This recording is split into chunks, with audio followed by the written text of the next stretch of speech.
गुरुर् साक्षात् परब्रह्म तस्मै श्री गुरुवे नमः। आओ गुण मोरे बाप जी बख्शो गरीब नवाज, जो मैं पूत कपूत हूँ तो पिता को लाज। सियावर राम जय जय राम, मेरे प्रभु राम जय जय राम। लेकर तेरा आसरा चला करण यह काज, आज सभा में राखियो सतगुरु मेरी लाज। सियावर राम जय जय राम, मेरे प्रभु राम जय जय राम। श्री गुरु चरण सरोज रज निज मन मुकर सुधार, वर्णौ रघुवर विमल यश जोदायक फल चार। सियावर राम जय जय राम, मेरे प्रभु राम जय जय राम। बुद्धिहीन तनु जानिके सिमरौ पवन कुमार, बल बुद्धि विद्या देहु मोहे हरौ कलेश विकार। सियावर राम जय जय राम, मेरे प्रभु राम जय जय राम। नहीं विद्या नहीं बाहुबल नहीं खर्चन को दाम, मोसे पतित अपंग की तुम पत राखो राम। सियावर राम जय जय राम, मेरे प्रभु राम जय जय राम। प्रभु समर्थ सर्वज्ञ शिव सकल कला गुण धाम, योग ज्ञान वैराग्य निधि प्रणत कल्पतरु नाम। सियावर राम जय जय राम, मेरे प्रभु राम जय जय राम।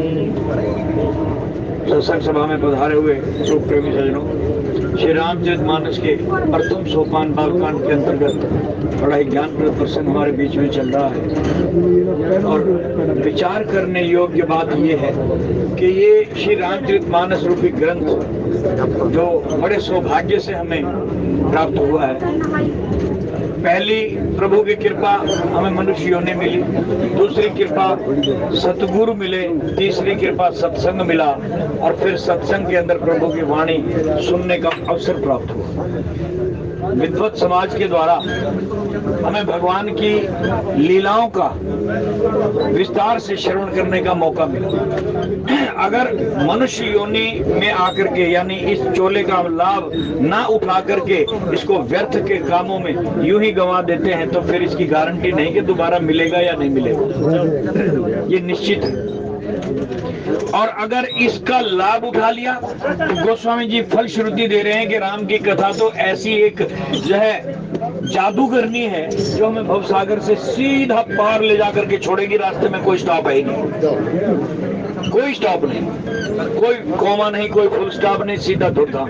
धुरधाम कौन सा है हमारा? जहां से हम आए हैं। ईश्वर अंश जीव अविनाशी चेतना सहज सुख राशि, हम वहां के निवासी हैं। और उस धाम की जो व्याख्या भगवान श्री कृष्ण ने की है, कहते वहां जाकर के जीव वापस इस मृत्यु लोक में नहीं आता, और हमें इस मृत्यु लोक को, इस भव सागर को, इस माया जनित क्षेत्र को पार करना है।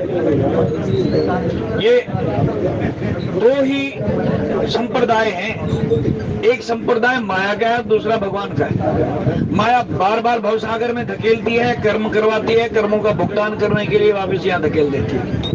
जिस तरह अंधे कुएं के अंदर किसी नेत्रहीन व्यक्ति को धक्का देके डाल दिया जाए और फिर बेचारा छटपटाता रहे और निकल ही ना सके, वो हालत हमारी हो चुकी है। हम माया के द्वारा धकेले हुए इस अंधकूप में पड़े हुए हैं, अविद्या माया का शिकार हो चुके हैं। लेकिन हमारा तो विशेष जो मार्ग है, कल्याण का मार्ग जो है, वो प्रेय का मार्ग है, भक्ति का मार्ग। मरते वक्त व्यक्ति को या मरण धर्म व्यक्ति को क्या करना चाहिए, ये प्रश्न था परीक्षित शुद्धदेव मुनि किया कि जो आदमी मरण धर्मा है उसको क्या करना चाहिए। सुखदेव जी कहते हैं हर व्यक्ति ही तो मरण धर्मा है। वो बात अलग है कि तुझे पता लग गया कि तुझे 7वें दिन मर जाना है, लेकिन व्यक्ति को पता है कि मेरे पास तो एक सांस का भी समय नहीं है। तेरे पास 7 दिन की गारंटी तो है कि 7 दिन तक तो तू जिंदा रहेगा, लेकिन गाफिल मनुष्य को देखो, इंसान को देखो जिसको एक सांस की भी गारंटी नहीं है उसके पास, फिर भी वो गाफिल गफलत गंवार बना हुआ है।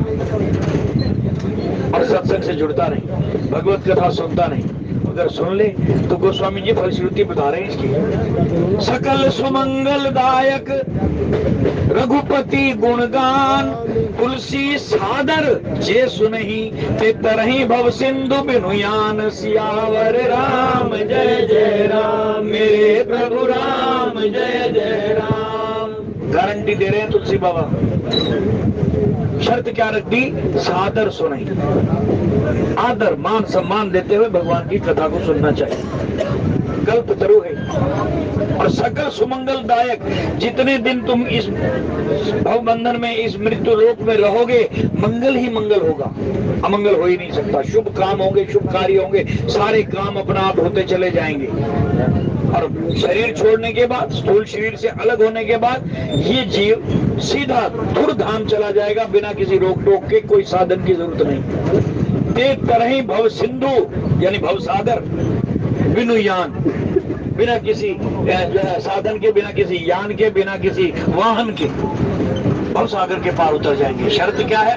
तुलसी सादर जे सुने, नाम अपराध ना करें, आदर मान के साथ कथा को सुने, भव सागर के पार उतर जाएंगे। नहीं तो पुनर्जन्म आवश्यक है, बार बार का जन्म आवश्यक है। ये कथा हमारे बीच में चल रही है। माँ सती जगदम्बा है, पूरे विश्व को उत्पन्न करने वाली अधिष्ठात्री देवी है।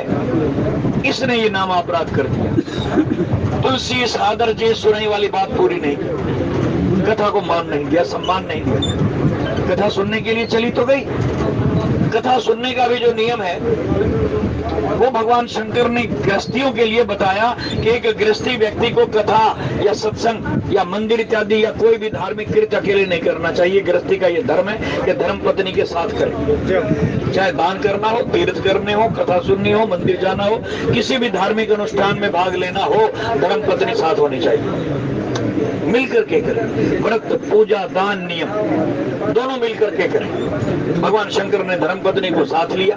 कथा सुनने के लिए अगस्त्य मुनि के आश्रम में जा पहुंचे, लेकिन वहां श्री राम जय राम जय जय राम, श्री राम जय राम जय जय राम, श्री राम जय राम जय जय राम।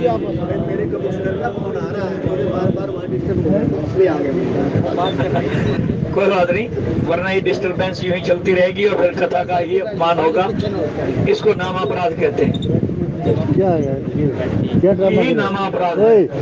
नाम अपराध नहीं होना चाहिए। खुद भी सुन लो, कोई और सुन रहा है नहीं सुन रहा, मत इस चीज से ताल्लुक रखो, अपने से ताल्लुक रखो। जितने व्यक्ति बैठे हैं सब सुनी तो रहे हैं। क्यों किसी को बुलाया जाए? क्यों सब आए हैं सुनने के लिए आए हैं। हम बार बार किसी को क्या पता किसी को क्या काम हो, अपने से मतलब रखो। वरना आपकी जरा सी ये हलचल वक्ता का दिमाग खराब कर देती है, फेर देती है, बुद्धि फेर देती है, प्रसंग से विचल जाता है। कहाँ चलना होता है, क्या भगवान कहलवाना चाहते हैं, वो प्रसंग ही छूट जाता है। क्षमा चाहूंगा।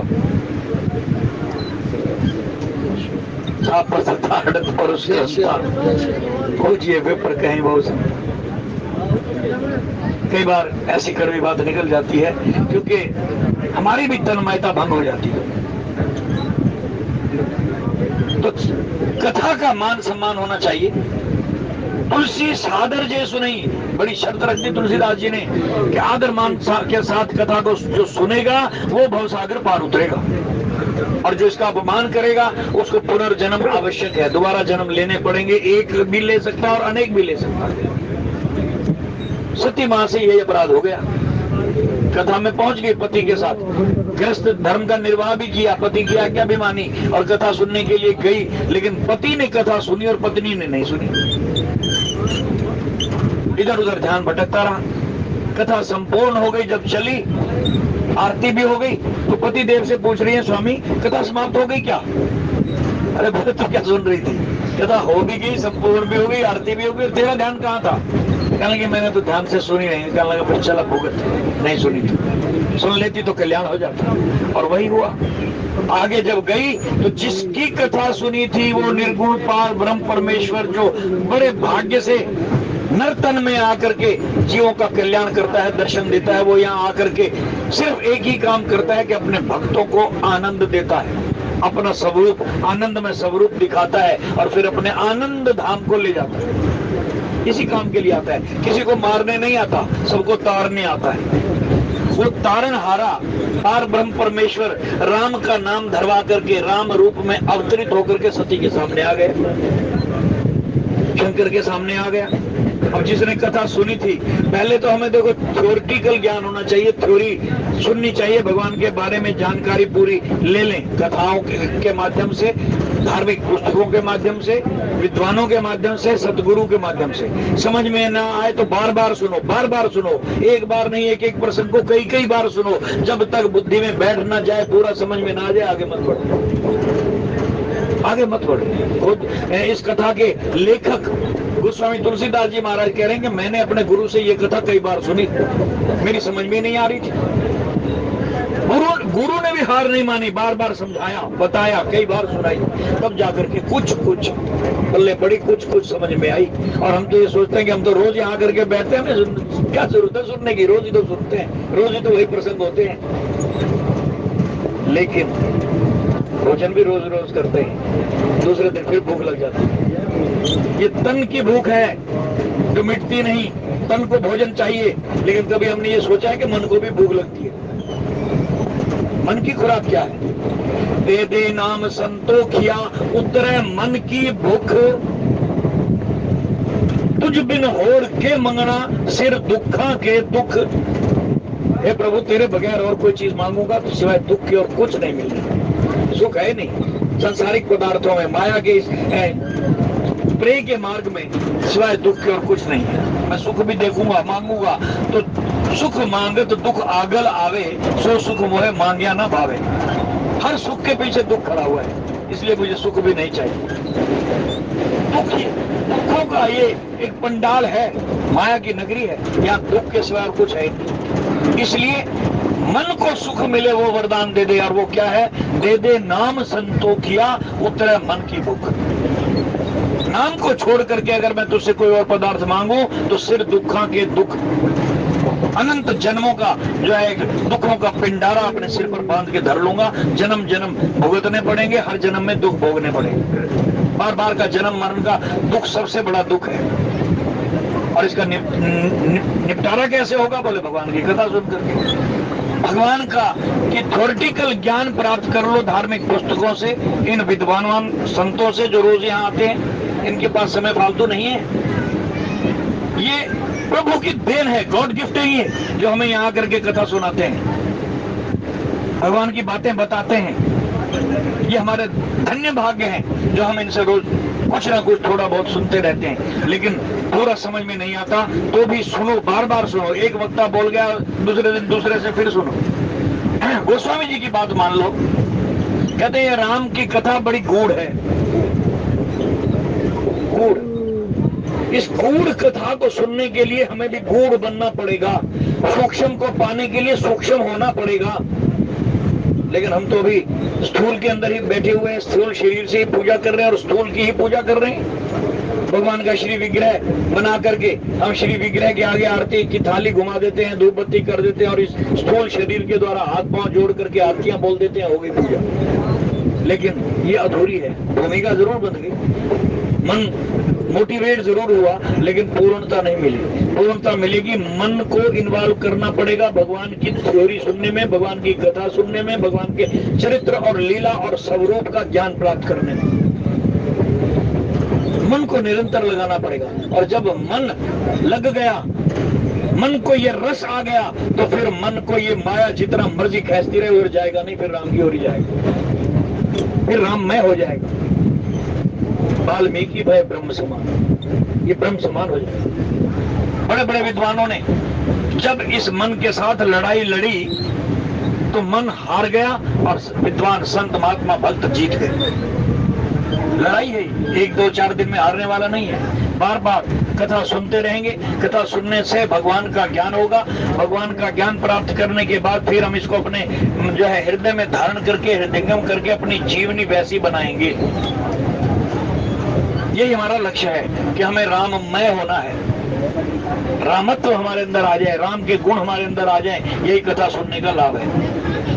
हमारी गृहस्थी कैसी होनी चाहिए, हमारा भाईचारा कैसा होना चाहिए, हमारा भक्ति कैसी होनी चाहिए, ज्ञान कैसा होना चाहिए, ये सब चीजें राम के चरित्र के माध्यम से हमें रोज रोज यहाँ बताई जाती हैं, समझाई जाती है। और जब साक्षात सामने राम आ जाए तो फिर पहचानने में देर भी नहीं लगेगी, क्योंकि ध्यान से सुन लिया।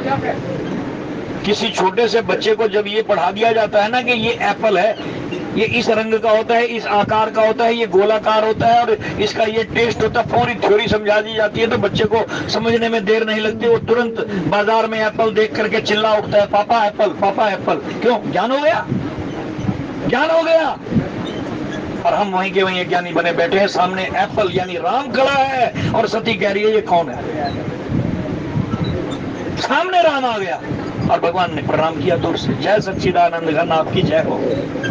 भगवान शंकर कथा सुनी थी ना, ये एक लीला थी उनकी। यद्यपि उनको तो सुनने की भी जरूरत नहीं है, वे ही तो कथा के रचयिता हैं। ये लिखी हुई उन्हीं की तो है, सिद्ध की हुई कथा है उनकी। वो सिद्ध साखी गौरी सा, भगवान शंकर इस बात के साक्षी हैं। जो इसको पढ़ेगा सुनेगा उसको भी सिद्धियों की प्राप्ति हो। वो तो स्वयं सिद्ध है, उनको सुनने की क्या जरूरत है? वो तो हमारा मार्गदर्शन करने के लिए मनुष्य बन करके, कहीं पक्षी बन करके चले जाते हैं सुनने। गरुड़ के पास जाते हैं तो हंसों का रूप धारण कर लेते हैं, पक्षी बन जाते हैं। इतने रसिक हैं कथा सुनने के, इतने रसिया हैं कथा सुनने के, और हम मनुष्य बन करके भी कथा नहीं सुनना चाहते। सती ने ये गलती दोहराई। सामने राम आ गए, भगवान ने प्रणाम किया है। सती पूछ बैठी कि प्रभु किसको प्रणाम कर रहे हैं? सारी दुनिया तो आपको प्रणाम करती है, आप किसको कर रहे हैं? भगवान ने समझाया, सो मम इष्ट देव रघुवीरा, मैं उसको प्रणाम कर रहा हूं जो मेरा इष्ट देव है, जिसका मैं निरंतर स्मरण करता रहता हूं। ये पार ब्रह्म परमेश्वर नर तन धारण करके मनुष्य रूप में यहाँ आकर के लीला कर रहा है। लेकिन सती को यकीन नहीं आया, विश्वास नहीं आया, क्योंकि विश्वास से कथा सुनी ही नहीं थी। 101 रुपए की राशि भगवान के भक्त ने प्रभु चरणों में प्रसाद स्वरूप भेंट की है। बहुत बहुत धन्यवाद। यकीन तो तब आता ना जब कथा सुनी होती है। कथा सुनी ही नहीं तो यकीन कैसा?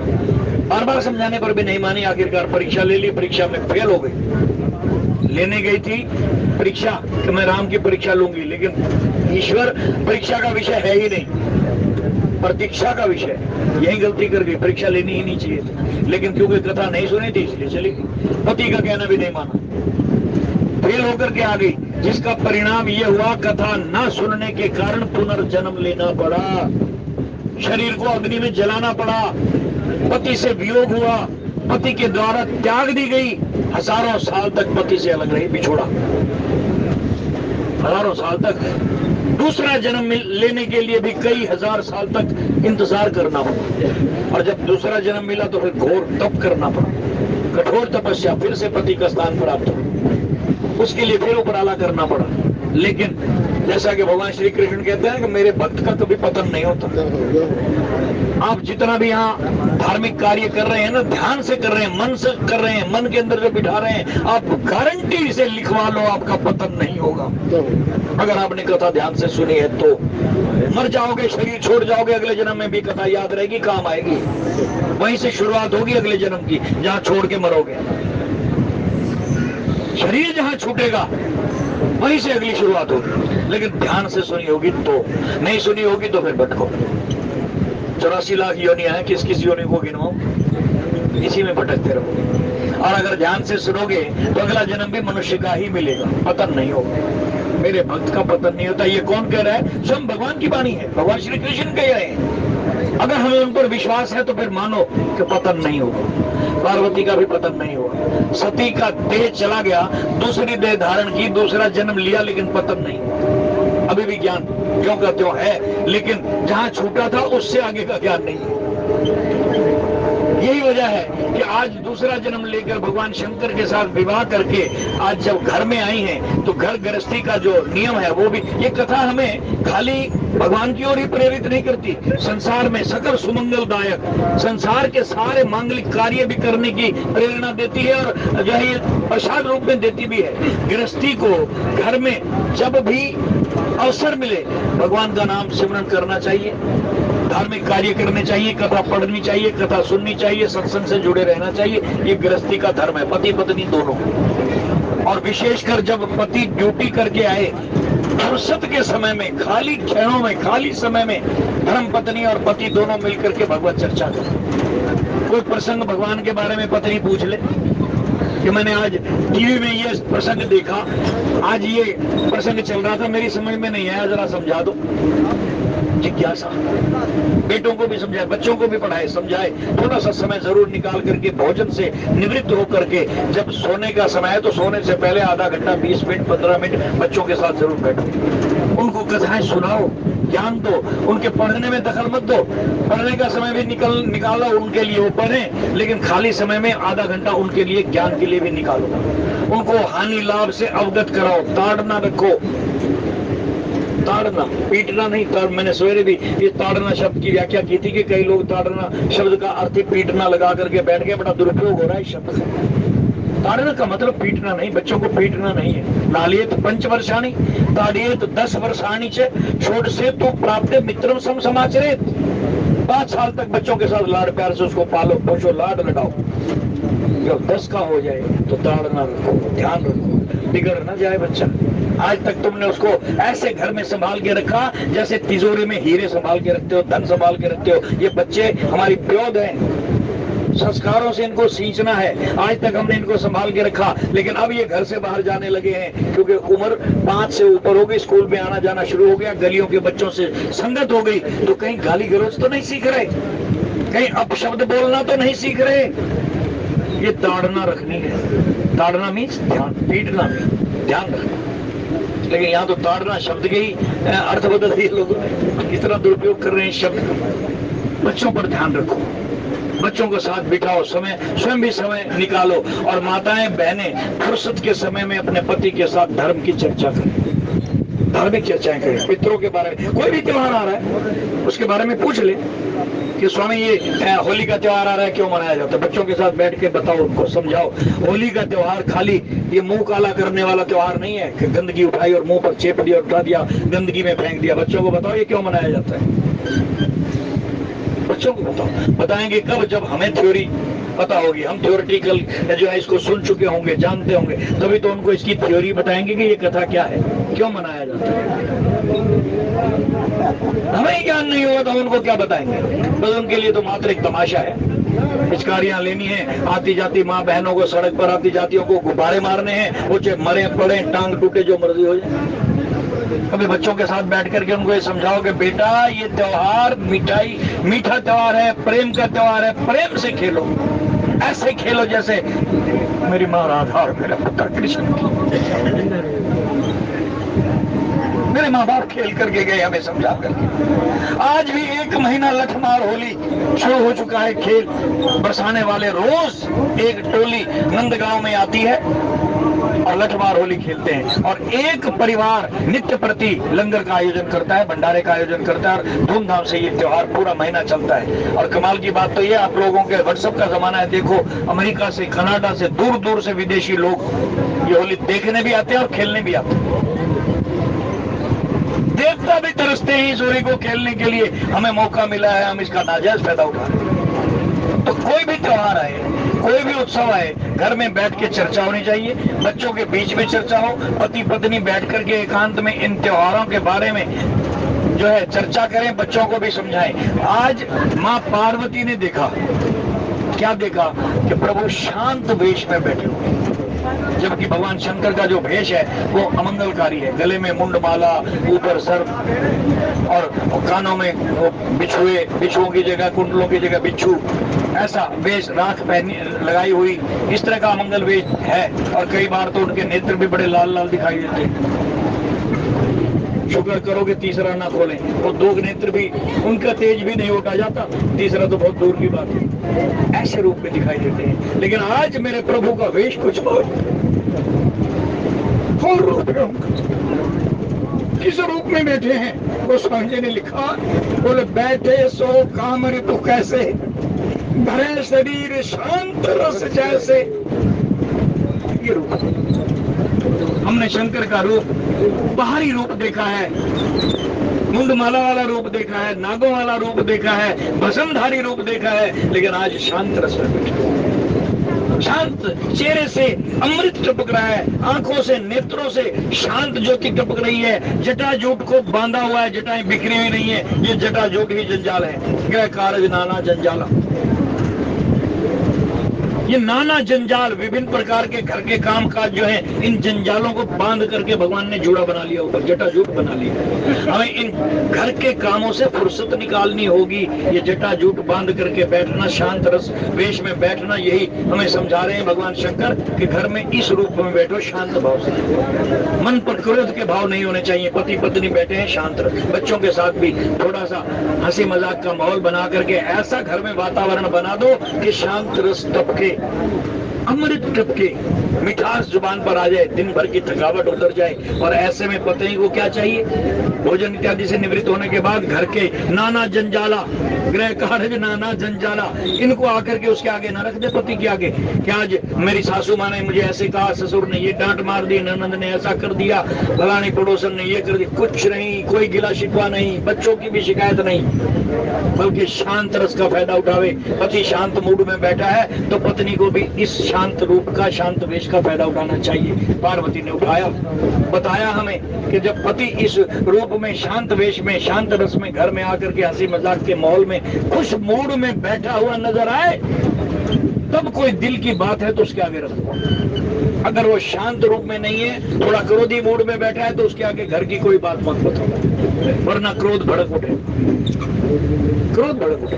पति शांत हो तब उसके आगे गृहिणी का, पत्नी का ये फर्ज बन जाता है कि उसके आगे अपने दिल की बात बेफिक्र होकर के, बेखटके होकर के कह दे। घर की बात है वो भी कह दे, और कोई घर की समस्या या कोई बात नहीं है तो भगवान की बात छेड़ दे, भगवान के बारे में, त्योहारों के बारे में, कोई धार्मिक चीज के बारे में, कोई और सामाजिक बात छेड़ दे, उसके बारे में जानकारी प्राप्त कर ले। और आज माँ पार्वती ने क्या किया?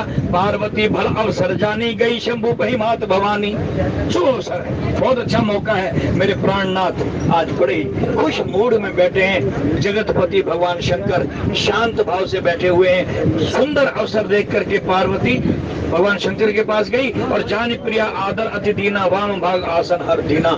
जब अपने परम प्रिया को पास आते हुए मुस्कुराती हुई आई है माँ पार्वती अपने पति के पास, इस रूप में आते हुए देखा तो भगवान का भी अंदर का उल्लास और जाग उठा, हर्षित हो गए।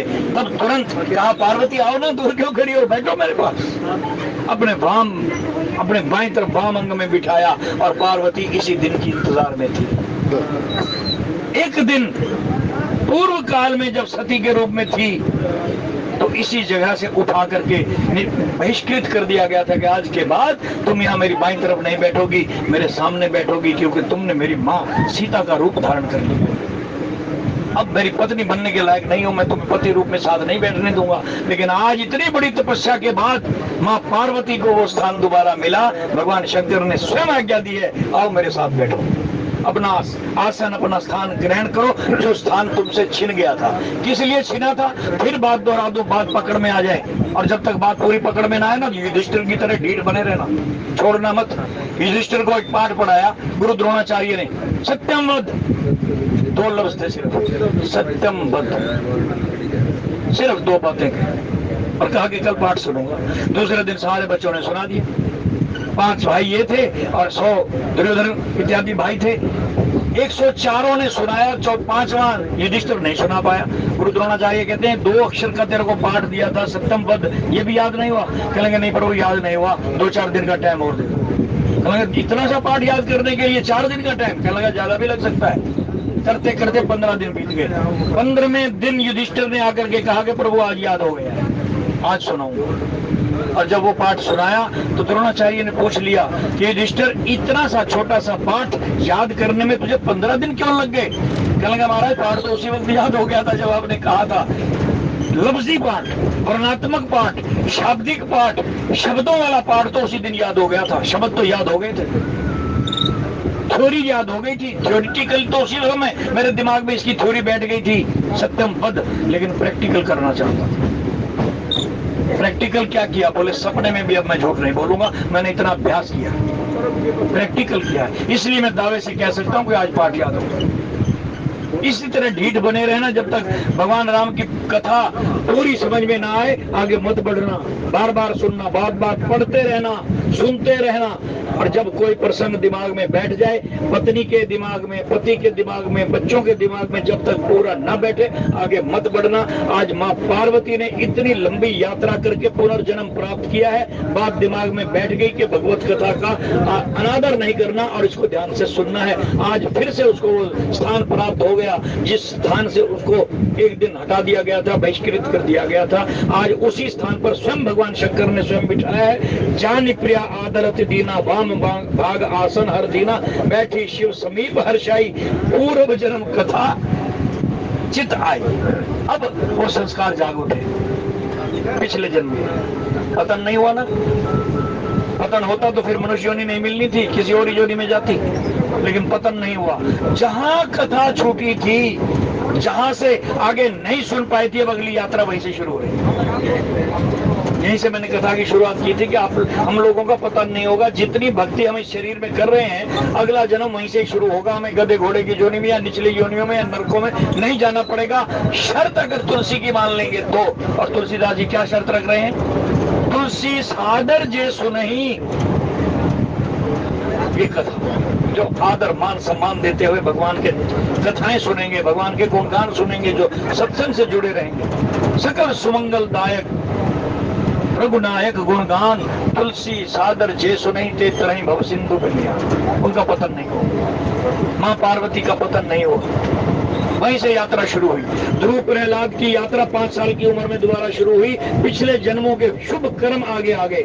5 साल में उन्होंने कोई इतने पुण्य नहीं कमा लिए थे कि भगवान के दर्शन हो जाए और भगवान उनको आकर के गोद में उठा ले। 5 साल की उम्र में तो बच्चा अच्छी तरह बोलना भी नहीं सीखता, लेकिन इनके पिछले जन्मों के कर्म इनके साथ किए हुए पुण्य इनके साथ थे। यहीं से उनका पतन नहीं हुआ, बल्कि आगे की यात्रा इतनी सुंदर सुचारू रूप से चली कि आज तक लाखों सालों के बाद भी हम उनको याद करते हैं।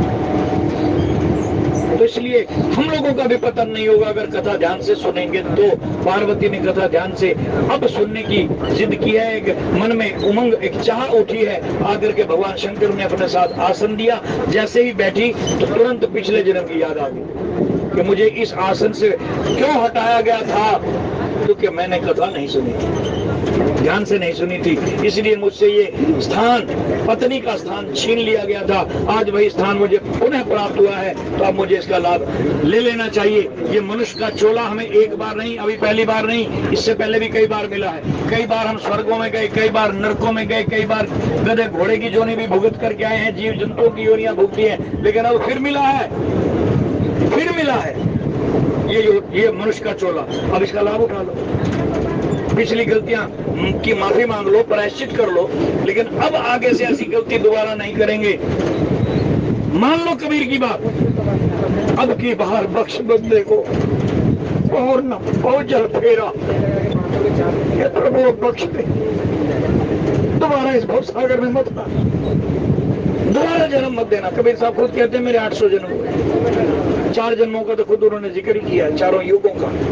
हर युग में अपने अलग अलग नाम से अवतरित हुए हैं, लेकिन अब माफी मांग रहे हैं, प्रायश्चित कर रहे हैं कि अब की बार बख्श बंदे को, मैं तेरा जीव हूं, तेरी शरण में हूं, अब बख्श दे, माफी दे दे। तू बख्शनहार है, मैं भुलनहार हूं, मैं बार बार गलतियां करता आया हूं, करता रहूंगा, लेकिन जब तक तू माफ नहीं करेगा, तू नहीं बख्शेगा, ये गलतियां होती रहेंगी, इसलिए अब की बार बख्शना। इस दीनहीन भाव से जब हम परमात्मा की शरणागति ले लेते हैं, ईश्वर की शरण में आ जाते हैं, तो वही परमात्मा गुरु बन करके हमारी बाह पकड़ लेता है, कहता अब नहीं डूबने दो, अब नहीं छोड़ूंगा, अब तुझे धूर्धाम ले जाकर के ही वहीं पहुंचा करके ही छोड़ूंगा।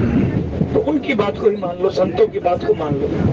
तो अब की बार भगवान पार्वती जो है भगवान शंकर के पास आकर के बैठी, और बैठते ही पिछले संस्कार जाग उठे, पिछली याद आ गई। हमारा जो ये मनुष्य जन्म हुआ है, हमारे संस्कार और कर्म हमारे साथ आए पिछले जन्मों के। जो पिछले जन्मों में हमने कर्म किए अच्छे या बुरे, उनका हम भुगतान कर रहे हैं, और आगे के लिए स्वतंत्रता है। मनुष्य योनि में ही आगे के लिए अच्छे बुरे कर्म कर भी सकते हैं, लेकिन अगर सत्संग से जुड़े रहे तो अच्छे ही करेंगे, सत्संग से विमुख हो गए तो बुरे करेंगे, फिर जन्म पे जन्म, जन्म पे जन्म, फिर छुटकारा नहीं हो। तो यहाँ पार्वती को पिछले जन्म की याद आ गई कि मैंने भगवान की कथा नहीं सुनी थी, अब मौका है उस गलती को सुधार दो। प्रायश्चित कर रही है, बैठी शिव समीप हर्षाई, पूर्व जन्म कथा चिताई, पति ही हेतु अधिक अनुमानी, बियासी उमा बोली प्रिय बाणी। मीठी बाणी से भगवान से प्रार्थना करने लगी। क्या बोली? बोले कथा जो सकल लोक हितकारी, सोई पूछन छह शैल कुमारी। पर्वत राज की पुत्री पार्वती, शैल कुमारी। अब तक जो शैल कुमारी है ये, यानी पर्वत की पुत्री है। पर्वत कठोर होता है, कठोर स्वभाव वाले की बेटी अभी तक भी जैसे दक्ष की पुत्री दक्षता दिखा गई, चालाकी दिखा गई, और परिणाम ये हुआ कि शरीर दहन करना पड़ा। ये अभी तक पर्वत पत्थर की तरह, पर्वत की बेटी जो है जड़ है, पर्वत जड़ होते हैं। तो यहाँ शैल कुमारी लिखने का तात्पर्य ये है कि अभी माँ पार्वती उस प्रकाष्ठा तक नहीं पहुंची जहां पहुंचना चाहिए था, अभी भी बुद्धि जड़ है। तो हमारी जो ये बुद्धि है यही पार्वती है, जड़ बुद्धि। अब ये जड़ बुद्धि चैतन्य कब होगी? जब चैतन्य की कथा सुनेंगे, चैतन्य के चरित्र के साथ इसको जोड़ देंगे। तो माँ पार्वती शैल पुत्री जो है वहाँ भगवान शंकर के साथ आकर के बैठ गई हैं, और कथा जो सकल लोक हितकारी, जो सबका कल्याण करने वाली कथा है, जो आप लोग रोज सुन रहे हो, अब भी सुन रहे हो, ये सबका हित करने वाली कथा माँ पार्वती सुनना चाहती है, भगवान शंकर से सुनना चाहती है। तो कैसे सुनी जाए ये कथा, वो भी सूत्र बता रहे हैं गोस्वामी जी कि माँ पार्वती ने क्या कहा भगवान शंकर से?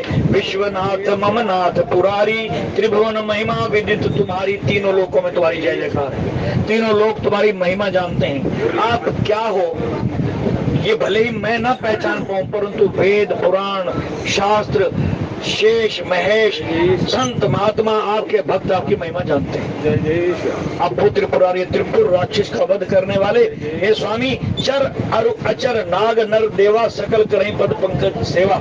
इस ब्रह्मांड के जितने भी जीव हैं, चाहे नर हैं, नारी हैं, चर अचर जगत है, जड़ चेतन प्रकृति है, सब की सब आपकी सेवा में लगी हुई है। जड़ प्रकृति भी आपकी सेवा कर रही है। जड़ प्रकृति में ये पांचों तत्व आ जाते हैं, जल पृथ्वी वायु अग्नि और आकाश, ये भी तो आपकी सेवा कर रहे हैं। आकाश आपके लिए सुंदर सुंदर दीपकों की थाली सजा करके खड़ा हुआ है। ये टिमटिम आते दिए ही तो रात को देखते हो ना, ये थाल है आकाश का, ये प्रभु की सेवा में आरती का थाल सजा करके खड़ा हुआ है। पवन देव चमर झुला रहे हैं, दिखाई नहीं देते, चमर झुला रहे हैं। सूर्य और चंद्रमा दोनों आपके ये इस थाली के दो दीपक हैं। दीप जिस तरह थाली में जलाया जाता है वो जला रहे हैं, जग रहे हैं। और ये सारी प्रकृति आपकी सेवा में लगी हुई है। प्रभु चर अरु अचर नाग नर देवा सकल करही पद पंकज सेवा, सभी आपके चरणों की सेवा में लगे हुए हैं। भगवान की स्तुति कर रही है माँ पार्वती। जिसे कथा सुननी हो तो इस तरीके की स्तुति अति आवश्यक है। चाहे किसी विद्वान ब्राह्मण से सुनो, किसी विद्वान वक्ता से सुनो, माता पिता से सुनो, गुरु से सुनो, जिससे भी सुननी हो उसकी स्तुति जरूरी है। उसके गुणों के ग्राहक बनो, उसके गुणों की प्रशंसा करो, ताकि जो कुछ उसके पास छुपा हुआ भी होगा ना वो उसकी जुबान पर आ जाए। गोप्यम अपि न दुरामयि जे राखै ते पास। कथा 5 गुणों, सुनने वाला श्रोता 5 गुणों वाला होना चाहिए। कौन कौन से 5 गुण? कथा रसिक होना चाहिए, और भगवान के गुणों में कथा सुनने के लिए हमेशा तैयार रहना चाहिए। श्रोता शुचि सुमति, शुचि यानी मन अब बाहर से अंदर, बाहर से पवित्र होना चाहिए। शुचि, श्रोता शुचि सुमति, कथा रसिक हरिदास, गोप्तम अपने नुतरामयि जे राखै ते पास। तो फिर जो बनता है अपने पास कुछ नहीं छुपा के रखेगा, सब कुछ जो याद नहीं होगा ना वो भी याद आ जाएगा, अगर श्रोता ऐसा मिल जाए, वक्ता ऐसा मिल जाए, श्रोता मिल जाए। तो श्रोता बछड़े की तरह होता है। गाय के शरीर में दूध है, लेकिन जब तक बछड़ा उसके पास नहीं जाएगा ना वो दूध उतरेगा नहीं। बछड़ा माँ के पास चला जाए, गाय के पास चला जाए, शरीर से सारा दूध सिमट करके उसके थनों में आ जाता है। श्रोता ऐसा होना चाहिए, जो कुछ वक्ता के हृदय में है वो उगलवा दे, यहाँ जुबान पर आ जाए, कंठ से होता हुआ, ऐसा श्रोता होना चाहिए। कथा श्रोता शुचि, शुचि सुमति, अच्छी बुद्धि वाला हो, बुद्धि तार्किक नहीं होनी चाहिए, शुद्ध बुद्धि से सुने। श्रोता शुचि सुमति, कथा रसिक हरिदास, भगवान का दास हो, रसिक कथा में रस लेने वाला हो, और फिर वक्ता कुछ नहीं छुपा के रखेगा, सब कुछ उसके जुबान पर ऐसे सिमट करके आएगा जैसे गऊ के शरीर से सिमट करके दूध उसके धड़ में आ जाता है। बशर्ते बछड़ा चाहिए, वत्स चाहिए, वात्सल्य भाव चाहिए। तो जब पार्वती ने ये भाव जाहिर किया तो भगवान शंकर को भी सारे प्रसंग याद आ गए, जो जो भगवान राम के चरित्र थे सारे के सारे याद आ गए। चरु और अचर नाग नर सेवा करें, सकल करें पद पंकज सेवा, प्रभु समर्थ सर्वज्ञ शिव, सकल कला गुण धाम, जोग ज्ञान वैराग्य निधि, प्रणत कल्प तरु नाम, सियावर राम जय जय राम, मेरे प्रभु राम जय जय राम। ये प्रभु जो आपकी शरण में आ जाता है उसके लिए तो आप कल्प तरु का काम करते हैं। कल्पतरु देवताओं के लोक में एक ऐसा पेड़ है जिसके नीचे बैठते ही सारी इच्छाएं पूरी हो जाती है, बिना चाहे बिना मांगे सब कुछ मिल जाता है। तो आप भी भक्तों के लिए कल्पतरु हो, आपसे मांगने की जरूरत नहीं, आप तो स्वयं ही हमारा पेट भर देते हो, हमारी पूर्ति कर देते हो, और फिर आप सर्व समर्थ हो। सकल कला गुण धाम, सारी कलाओं के धाम हो, सभी कलाएं आपसे ही उत्पन्न होती हैं। संसार के अंदर लगभग 16 कलाओं का जो है जिक्र आया है, और ये सारी की सारी कलाएं आपके पास हैं, आपसे ही संसार में प्रसाद स्वरूप वितरित होती है। गायन कला और अन्य जितने वक्तव्य की कला है और नृत्य कला है और जितनी कलाएं हैं सब आपसे ही निकलती है। भगवान तो स्वयं नटवर है, भगवान शंकर जैसा नटवर ना करो कोई हुआ ही। इसलिए आप सभी कलाओं के धाम हैं, गुणों के धाम हैं, योग ज्ञान वैराग्य इनके तो आप खजाने हैं। आपके पास ज्ञान की कमी नहीं, ज्ञान का खजाना हो, गुणों के खजाने हो, योग के खजाने हो, योग की विधियां भी आपसे ही सीखी जाती हैं, सिखाने वाले आप हो। प्रणत कल्प तरु नाम, आप शरण में आए हुए भक्तों के लिए तो कल्प तरु यानी मन इच्छित फल देने वाले। इस तरह भगवान की स्तुति पार्वती ने की है, और फिर मन की बात कह रही है। अब तक तो स्तुति करी, अब क्या कह रही है कि मेरे मन की बात सुनो। बोले क्या चाहती क्या है तू? कहेंगे मैं ये चाहती हूँ, ध्यान देके सुनो। कह रही है जो मोह पर प्रसन्न सुख राशि, जानिए सिद्ध मोहि निज दासी, तो प्रभु हरौ मोर अज्ञाना, कही रघुनाथ कथा विधि नाना। अगर आप मुझे अपनी दासी समझते हो, इतनी स्तुति करने के बाद भगवान ने पूछा तो क्या चाहती है, क्यों इतनी मेरी जो है स्तुतियां कर रही है, चाहती क्या है? कहना कि प्रभु मैं आपकी दासी हूँ, और अगर आप सचमुच मुझे अपनी दासी मानते हो तो मेरा अज्ञान दूर करो। मैं अज्ञानी हूँ, दीनहीन हूँ, आपकी शरण में आई हूँ, मेरे पल्ले कुछ नहीं है, मेरी झोली भर दो। किससे भर दूं? बोले राम की कथा से, राम कथा से। यही नहीं सुन पाई थी मैं पिछले जन्म में, पिछले जन्म में मैं इस कथा से वंचित रह गई थी। आज वो कथा आपसे सुनना चाहती हूँ। जो प्रभु हरो मोर अज्ञाना, कही रघुनाथ कथा विधि नाना। अनेकों प्रकार से भगवान की कथा कह करके मेरी झोली भर, मेरी भूख मिटा। और जासु भवन सुर तरुतर होई, सह की दरिद्र जनित दुख सोई। ऐसा सुना है कि जिसके घर में या जिसके सिर पर कल्प तरु की छाया हो, क्या वो कभी गरीब रह सकता है? आप तो कल्प तरु हो, आपकी छाया में बैठ करके भी अगर मैं कथा से वंचित रह गई तो फिर कल्प तरु के नीचे बैठने का लाभ क्या होगा? आप मुझे सराबोर कर दो राम की कथा से। जासु भवन सुर तरुतर होई, जिसके घर पर कल्प वृक्ष के नीचे जिसका घर हो, भला वो भी कभी दरिद्रता से उत्पन्न दुखों को सह सकेगा, कभी गरीबी का दुख भोग सकेगा? ऐसा हो ही नहीं सकता। शशि भूषण अश हृदय विचारी, हरो नाथ मम मति भ्रमहारी। मेरी बुद्धि जो भ्रमित हो गई थी, क्या हो गई थी कि मैंने भगवान को सामने खड़े होकर के होते हुए देख करके भी प्रणाम नहीं किया था, और मेरी भ्रमित बुद्धि ये कह रही थी कि ये तो कोई राजकुमार है, और राजकुमार भी नहीं बल्कि बावला मनुष्य है। इसको ये भी पता नहीं कि मेरी पत्नी कहाँ है, विरही कोई कामी पुरुष है।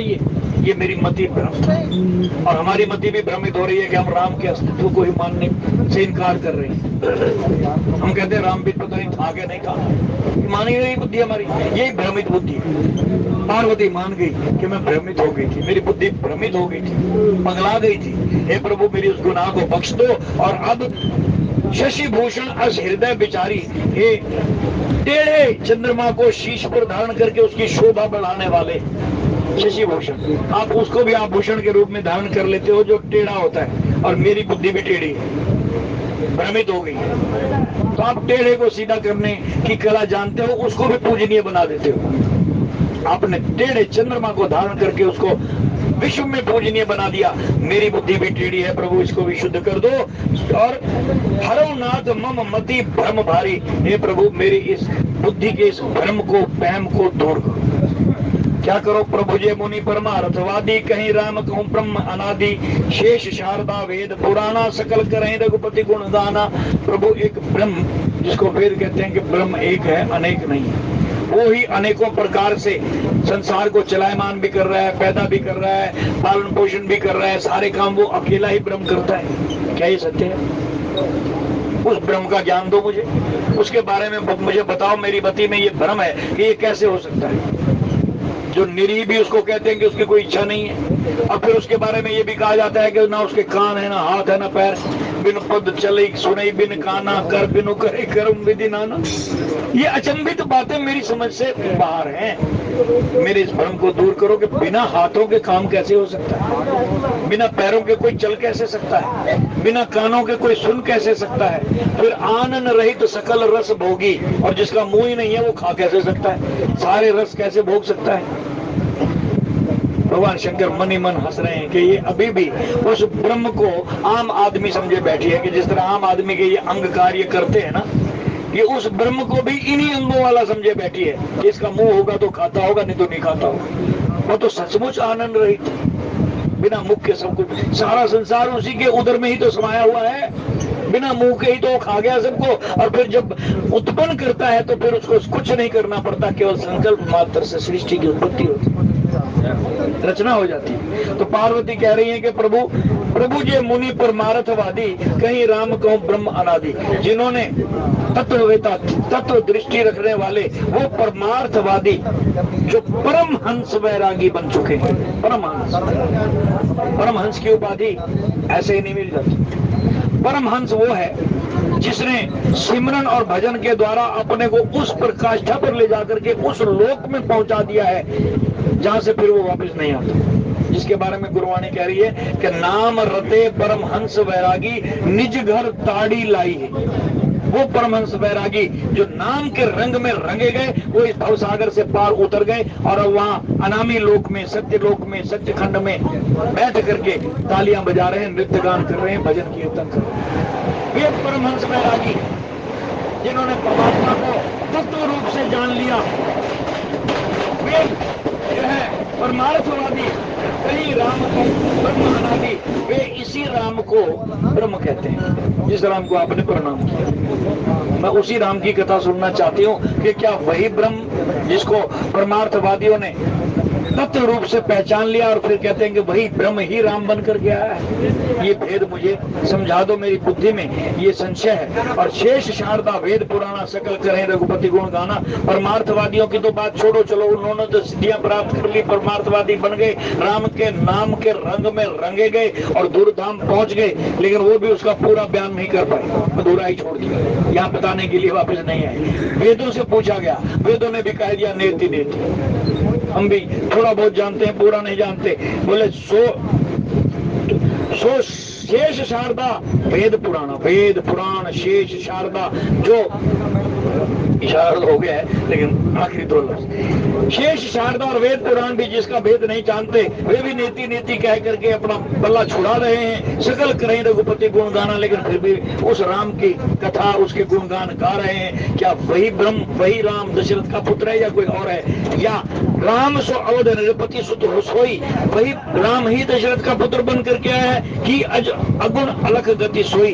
क्या वही अजन्मा और अदृश्य है, इंद्रियों के अगोचर है, दृष्टि में नहीं आता? जो नृपतन तब ब्रह्म किमी नारी विहमति भोर, देख चरित महिमा सुनत भ्रमति बुद्धि मति भोर। मेरी बुद्धि भ्रमित इसलिए ही तो हो गई है कि जब वो उसको ब्रह्म को ही, राम को ही ब्रह्म कहते हैं, तो फिर वो नारी के पीछे पागल क्यों हो गया, औरत के पीछे पागल क्यों हो गया? देख, जो नृपतन तब ब्रह्म किमी, अगर वो राजा का बेटा है तो ब्रह्म कैसे? सबका बाप है तो फिर किसी का बेटा क्यों है? और अगर किसी का बेटा बन करके आ गया तो नारी के विरह में वो पागल हो गया, उसको इतना ही पता नहीं ब्रह्म कैसा, जिसको ये पता नहीं मेरी नारी कहाँ है, वो ब्रह्म कैसे है? ये जो है मेरी मति भ्रमित हो रही है। देख ही चरित्र महिमा सुन तो भ्रमित बुद्धि अति मोर, उसकी लीलाएं सुन करके चरित्र देख करके मेरी बुद्धि भ्रमित हो गई है। प्रभु मेरा ये भ्रम दूर। ये सवाल माँ पार्वती का है और क्या उत्तर भगवान शंकर देंगे, आने वाले महान विद्वानों से वक्ताओं से हम श्रवण कर पाएंगे। अब वाणी को यही विश्राम, त्रुटि के लिए क्षमा। बोलिए राजा रामचंद्र महाराज।